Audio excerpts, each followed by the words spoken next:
When your e-bike dies mid-ride, the motor just cuts out completely. Pedal assist gone, display showing nothing wrong. Your brain immediately goes to the worst-case scenario.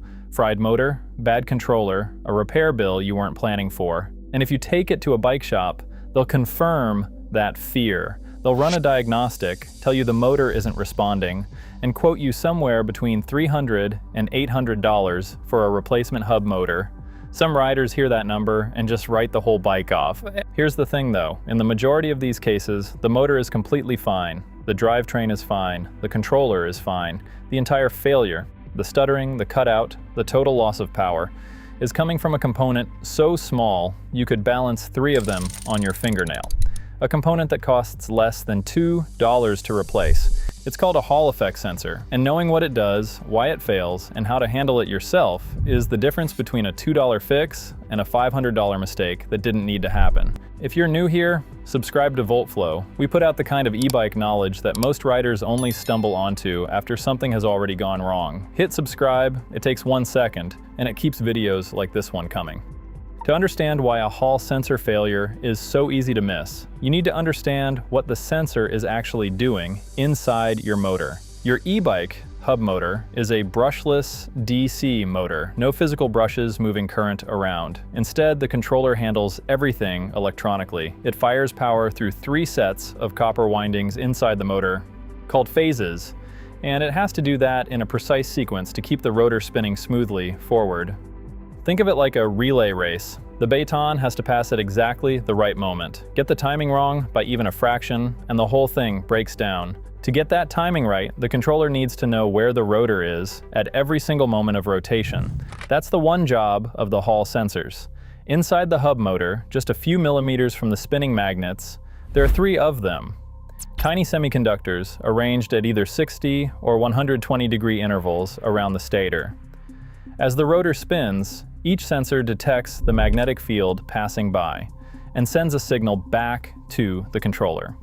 Just a simple high or low. But together, those 3 sensors generate a 6-step pattern that gives the controller a live map of rotor position, so it knows exactly when to fire each phase. Take those signals away, corrupt them, cut them off entirely, and the controller goes blind. It doesn't know where the rotor is, it can't time anything, so it does the only safe thing it can. It shuts the motor down completely. That's not a motor failure, that's a sensor failure. But to any diagnostic tool, reading motor output at the system level, it looks exactly the same. Now here's where the real problem starts. Hall sensors live inside the motor hub, which means they live in one of the harshest spots on the entire bike. Every ride pushes heat through the casing. Every wet road, every rain ride, every puddle sends moisture into the gaps around the axle.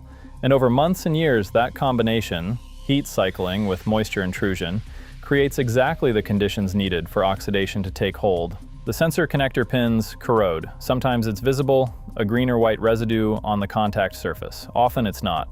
Just a thin, invisible film of rust that's enough to drop the signal below the threshold the controller can read. When only one pin is affected, the 6-step commutation pattern gets corrupted. The motor starts behaving strangely. It surges, it stutters, it cuts in and out, especially at low speeds where the commutation timing is most sensitive.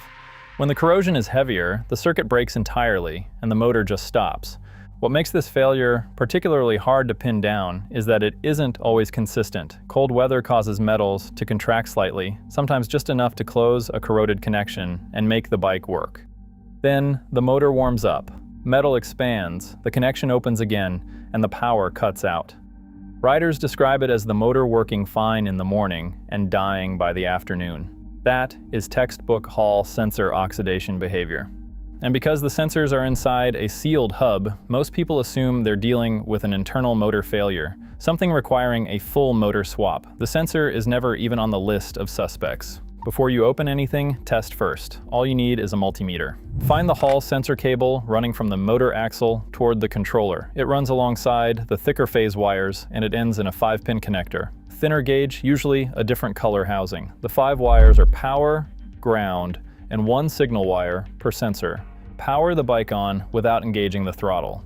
Set your multimeter to DC voltage.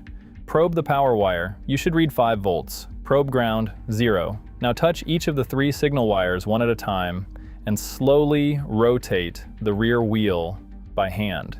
Each signal wire should toggle cleanly between 0 and 5 volts as the wheel turns. Low, then high, then low again, matching the magnets passing the sensor face. If a signal wire stays flat, stuck at 0, or stuck at 5, no movement at all, that sensor is dead or its connection is broken. If the signal is there but erratic, flickering without a clean transition, you're probably looking at a corroded pin rather than a fully failed component. That distinction matters. A corroded pin can often be cleaned and brought back to life. A dead sensor needs replacing, but the part still costs under $2, and the process is something any mechanically capable rider can handle. Start with the connector before you go any further. Disconnect the Hall sensor plug, get it under good light, and look at the pins closely. Any discoloration, green oxidation, white powdery residue, those are your tells.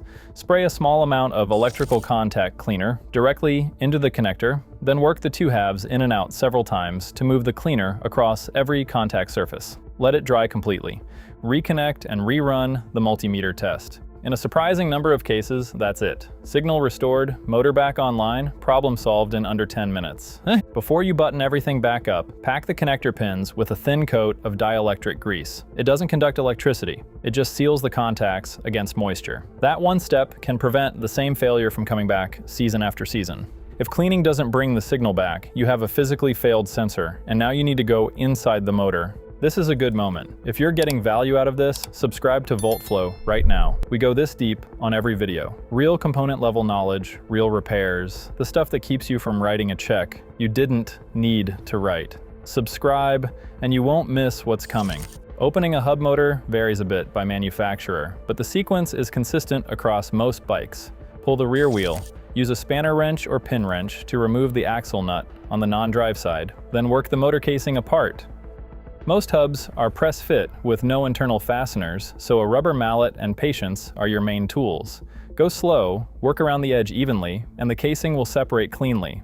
Inside, the Hall sensor board sits on the stator, positioned close to the rotor magnets, 3 sensors in a row, soldered to a small PCB. The wires are usually color-coded, yellow, green, and blue for the 3 signal lines. Resealing, wintrines, and fine, which makes it straightforward to trace back to whichever sensor your multimeter flagged. Desolder the failed sensor. Most budget hub motors use through-hole components, so they lift out cleanly once the solder joints are reflowed and cleared with a desoldering pump. For the replacement, the most common Hall sensors in e-bike motors are the 44E or 49E series, both available for under $2 from any major electronics supplier. Match the part number from the original if you can read it. If you can't, the motor's voltage and pole count will confirm compatibility. When you solder the new one in, orientation matters. Hall sensors are directional. The flat face needs to match the original. Install it backwards and the commutation timing goes wrong. Take a photo of the original before you desolder it, so you have a reference. Reassemble the motor, reconnect the Hall cable, run the multimeter test again before the wheel goes back on the bike. All 3 signals toggling cleanly, low to high and back, means the repair is done. Total parts cost under $2. Now let's talk about making sure this never happens to you again, because the fix is one thing, but prevention is where you actually win. Hall sensor failures are almost always an environmental problem. Heat and moisture are the 2 enemies, and while you can't eliminate either one completely, you can manage both in ways that dramatically reduce the risk. The first thing to do is inspect your Hall sensor connector every 6 months. You don't need to open the motor. Just locate the connector where the Hall cable meets the main harness, disconnect it, and look at the pins. You're checking for any early stage oxidation before it has a chance to kill the signal. Catching it at the discoloration stage means a quick clean with contact cleaner. Letting it go until the signal drops means you're doing the full repair.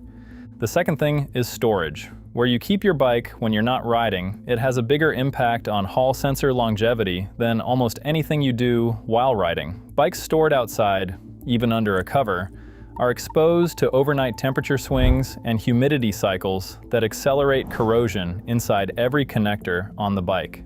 If outdoor storage is your only option, invest in a waterproof bike cover that seals low to the ground and keeps ground moisture from rising into the drivetrain. Even that single change extends connector life considerably. If you can store the bike indoors, a garage, a shed, even a covered porch that stays dry, do it.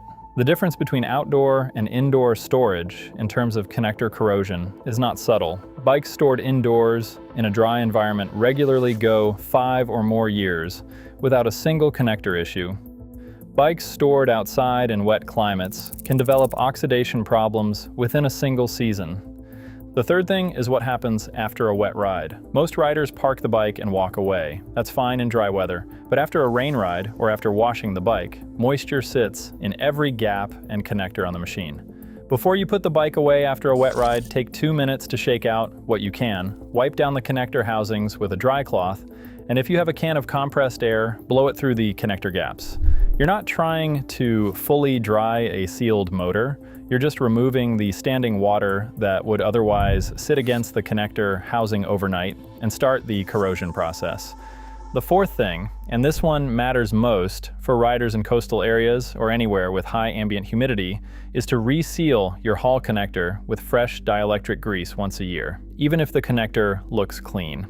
Dielectric grease breaks down slowly over time, and a connector that was well sealed 2 years ago may have dried out enough to let moisture back in. Disconnecting, inspecting, cleaning with contact cleaner, and repacking with fresh grease once per riding season is a 10-minute job that adds years of reliable service to a part most riders don't even know exists. And finally, pay attention to early symptoms. A hall sensor failure rarely happens all at once. There's almost always a warning period. Intermittent stuttering at low speed, momentary hesitation when you engage the throttle from a stop, occasional power cutouts that come back on their own after a few seconds. These are the early signs of a connector starting to lose signal integrity. Riders who know what they're listening for catch it at the cleaning stage. Riders who don't end up pushing the bike home wondering what just happened. Prevention isn't complicated, it's just knowing what to look for and doing a few minutes of maintenance at the right intervals. That's the difference between a bike that runs reliably for a decade and one that ends up scrapped over a $2 part. The reason this failure claims so many motors that didn't need replacing comes down to how most e-bike repairs get diagnosed. Standard shop diagnostics test at the system level. Is the motor spinning? Is the controller putting out power? Is the battery delivering voltage? They're not designed to go one level deeper and test individual signal lines inside the motor.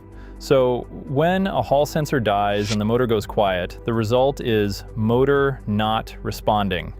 And the fix is replace the motor. That's not bad faith, it's a diagnostic gap. The shop isn't wrong that the motor isn't responding. They're just not asking why. This is the entire reason component-level knowledge matters for e-bike riders. You don't need to be an electrical engineer. You don't need a professional workshop. You need a $12 multimeter, an understanding of what hall sensors do, and the willingness to spend 30 minutes testing before you spend $500 replacing. Most riders never get that information. They don't even know hall sensors exist until after they've already paid to replace a motor that was working perfectly. That's what VoltFlow exists to change. If this video gave you something useful, subscribe to the channel. Every video goes this deep. Real engineering, real repairs, real knowledge for riders who actually want to understand the machine under them. Subscribe to VoltFlow. Know before you ride.